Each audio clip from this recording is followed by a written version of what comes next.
এই যে আমাদের সবাই, আমাদের নীল ইনোভেশনের সকল স্যার, আমরা আজকে আসছি ধানমন্ডি 27-এ লাঞ্চ করার জন্য একটা রেস্টুরেন্টে আসছি। দেখেন রেস্টুরেন্টটা কত সুন্দর, কত গর্জিয়াস।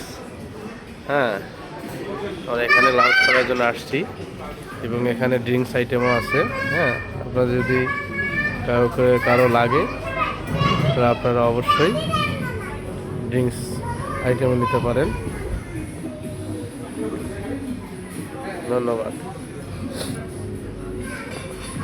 এই যে আমাদের মাননীয় এমডি স্যার, কোম্পানির চেয়ারম্যান মহোদয়। এখন স্যার আমাদের হচ্ছে ট্রেনিং ডিপার্টমেন্টের হেড। আমাদের টিম বসে গেছে অলরেডি খাওয়া দাওয়ার জন্যে। আমরা এখন লাঞ্চ সম্পন্ন করব। ধন্যবাদ।